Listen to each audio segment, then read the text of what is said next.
the other video stopped, and I'm going to go ahead and pick up again now with the second video.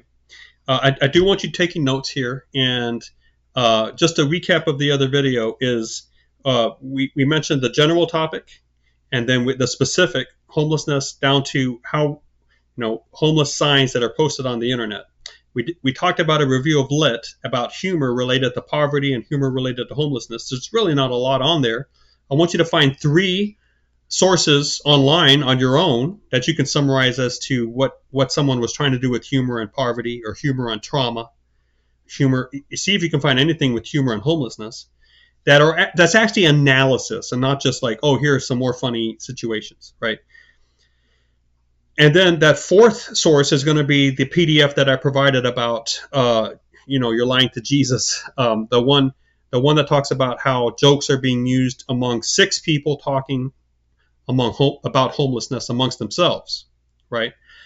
Now, we set the stage there so that whoever's looking at a proposal sees that we have an original idea, because then we could say, like, we are not copying any of this. We might be using some of it, but our idea is original. They did not write like on the way that we're using signs, pictures we take of signs and then putting them online.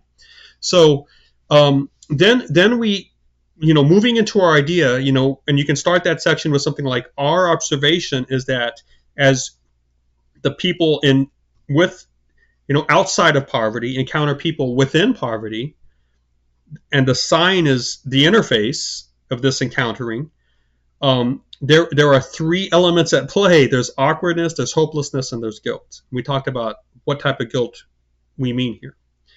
Okay, to deal with those three things, we bring in humor. Many of us bring in humor. And I want to point out that we do this in other parts of our human experience. One, among political debate, where we know, among friends and family, where we know we're not going to resolve people's issues and we can't avoid the encountering. So sometimes we joke about it. If we can't, just not talk about it.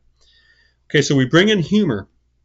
Okay, but what we do with humor is interesting, and here's my theory. Okay, I believe that perhaps we do give a little something to the person holding the sign, but then we take the picture, right? And then we don't print out the picture and give it to the person. We pivot, okay? And then we publish. So there's a pivot and publish, okay? We pivot to a new audience. We sort of change places, right? Because the person holding the sign has created the text and we're the audience. But now we create the text and we pivot to a proxy audience. You can use those terms in the proposal. And we present the text to them. So we exchange places with the person, if you will, in sort of a strange literary sense that does something to us because it allowed us to have an interaction. We end up feeling better, finding something to laugh at, okay? And we bring it online and present it as the presenter of the text, as the person holding up the picture now, to another audience. But this time, these two audiences are on the same level. We've leveled it out, see, because we're outside of poverty, and the people that are looking at our social accounts are outside of poverty, or the stuff we're writing online, because you might be writing an online essay or something like that, okay?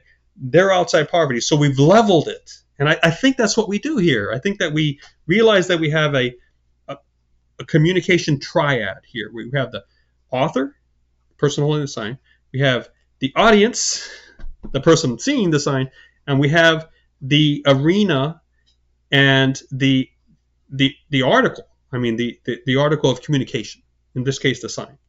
And we take that dynamic, that communication dynamic, we realize there's disparity because we are not equally placed. The author is not peer with the audience. We switch places. We obviously can't switch places with the person on the corner, but we can switch places in the communication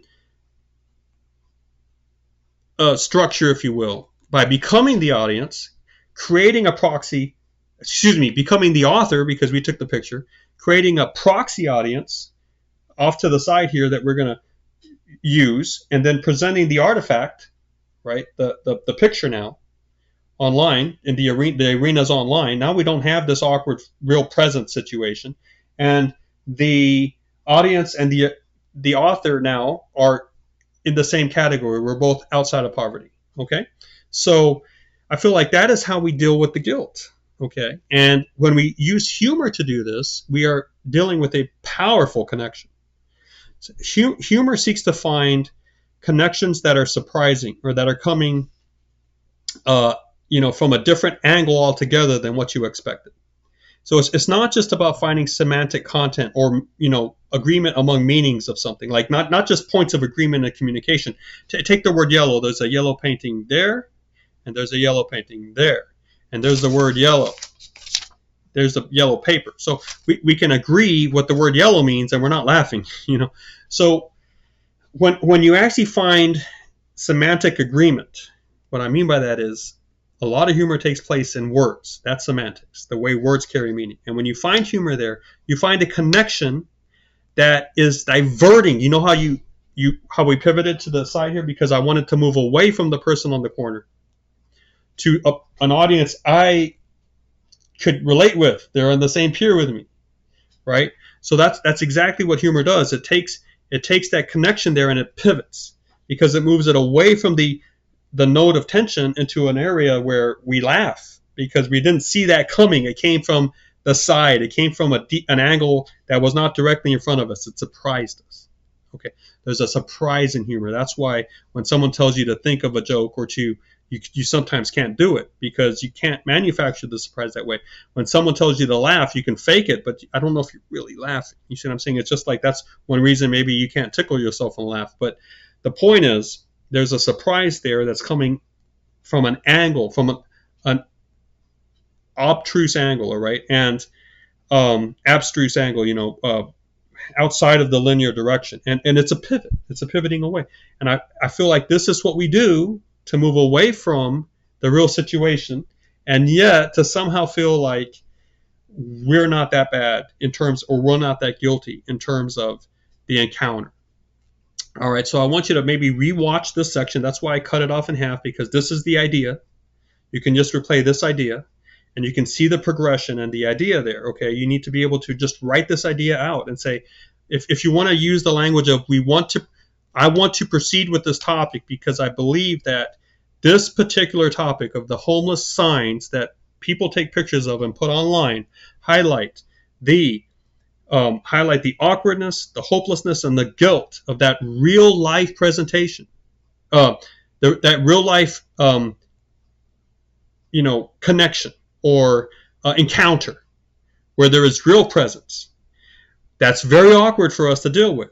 I want to look at how we bring humor in here to diffuse the situation, and how we take the communication dynamic, if you will, of author, audience, and artifact, the sign, author being the homeless person, and we restructure it. We change places with that author, but in a humorous way, because we pivot away from the real off to an angle we didn't see before, and we become the author of the picture.